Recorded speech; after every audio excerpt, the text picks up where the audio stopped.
Bonjour, petite vidéo sur le C4 Picasso 1,6 Litre HDI pour un problème de ventilation.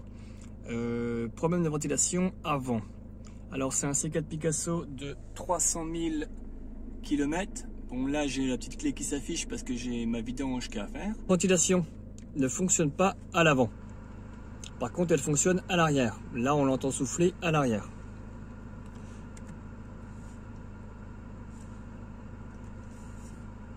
Voilà, si je ne mets que la ventilation à l'avant, je n'ai pas de ventilation. D'autre part, je n'ai pas non plus de chauffage. Alors en fait, ce problème, il est dû à la résistance du pulseur. Alors je m'excuse pour les puristes, si j'emploie le mauvais vocabulaire. Donc je filme l'avant, ici on va démonter cette partie-là, c'est là que se trouve le pulseur. Le pulseur c'est le moteur avec un ventilateur qui va pulser l'air dans les différents conduits, surtout à l'avant. Et la pièce à changer, en l'occurrence, c'est cette pièce-là. C'est une résistance de chauffage qui va chauffer l'air avant de l'envoyer dans les conduits de ventilation, mais également qui va avoir le rôle de régulation. Ici, on a nos deux connectiques, notre connectique plutôt de régulation. Et en fait, on va voir comment vérifier que c'est bien cette pièce-là qui est défectueuse et pas le pulseur. Pour accéder au pulseur, donc là je suis côté passager à l'avant, le pulseur est tout simplement sous la boîte à gants, donc il faut démonter le petit carter en plastique. Pour cela on retire ces petites pièces en plastique à l'aide d'un tournevis plat et après on vient déposer ce petit carter. Maintenant, où se trouve le pulseur? On est en dessous de la boîte à gants, donc on retrouve le pulseur qui est ici, qui est un moteur avec le ventilateur qui est à l'intérieur. Donc dans notre cas, on n'aura pas besoin de le démonter. Je vais vous dire pourquoi. Et notre résistance, elle est ici. Elle est alimentée par deux grosses connectiques et la petite connectique de commande qui est là. Donc pour démonter la résistance, nous avons une vis ici en 5 et une autre là-bas. Donc je vais tout simplement la démonter. Alors voilà, j'ai ôté l'ancienne résistance. Donc on retrouve bien nos deux grosses connectiques ici et la connectique de commande. Et c'est bien la même pièce. Alors comment s'assurer que c'est bien cette pièce-là qui est dysfonctionnelle et pas le pulseur? Et bien c'est très simple. En fait ici, on a la partie commande. Donc c'est le petit câble qui est ici. Voilà, je suis désolé. Et en fait ce petit câble-là, c'est une tension analogique qui varie entre 0 et 12 volts. Et en fait, ça varie quand je mets ma ventilation ici. Donc là, je suis à la ventilation maximale. Donc autrement dit, le câble, on a une tension de 12 volts qui arrive dans le câble. Et au fur et à mesure que je baisse ma ventilation, la tension du petit câble va chuter à 0 volts. Alors, j'ai pas mon multimètre, mais j'ai déjà fait l'expérience.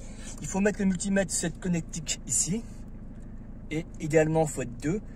On branche le multimètre ici. On le met en position voltmètre. Et on vérifie bien que la tension varie au fur et à mesure qu'on allume les petits ventilateurs, autrement dit qu'on mette plus ou moins de ventilation. Si c'est le cas, c'est votre résistance qui est défectueuse. Voilà. Vous avez vu, moi j'ai pas démonté le pulseur, hein, j'ai juste démonté la résistance. Si on veut tester le pulseur, il faut démonter cette partie-là. Là, il y a plein de tutos sur internet et puis on alimente ça en 12 volts et puis on vérifie bien qu'il tourne. Voilà, maintenant je vais remonter la nouvelle résistance et je vais m'assurer que tout se passe bien. Alors pour le montage-démontage, il faut être un peu contorsionniste. C'est deux petites vis M5 comme ça, il faut s'allonger. C'est pas facile, mais en prenant son temps, on y arrive. Donc voilà, j'ai remonté la pièce. Celle-ci, c'est l'ancienne. J'ai pas encore remis le carter. J'ai démarré mon moteur. Là, je suis en ventilation éteinte et cette fois-ci, je vais pouvoir mettre. Et là, on entend que ça souffle bien.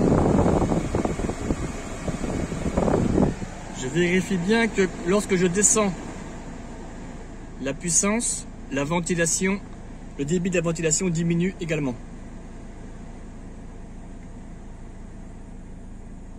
Je vais ôter la climatisation.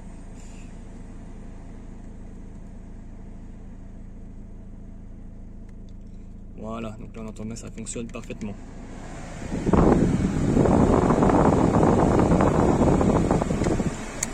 Je coupe mon moteur. Alors, je vais mettre les références de cette pièce dans la description de la vidéo. Donc il s'agit d'une pièce qui coûte entre 45 et 60 euros, on va dire, selon les fournisseurs. Si ma mémoire est bonne, les deux prises là sont identiques, hein. C'est juste deux, ça doit être du 12 volts qui arrive. Bon, par précaution, vérifiez bien de rebrancher comme ça l'était par rapport à votre précédente résistance. Donc je donne les références juste ici. Donc on voit, c'est simplement IAOPI, ça va être la marque 641.ce. Voilà, c'est une toute petite boîte, hein. Ça coûte une cinquantaine d'euros et c'est livré extrêmement rapidement. Tous les liens en description.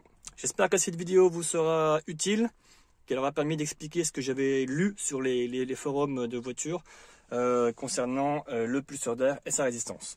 Bonne journée à tous.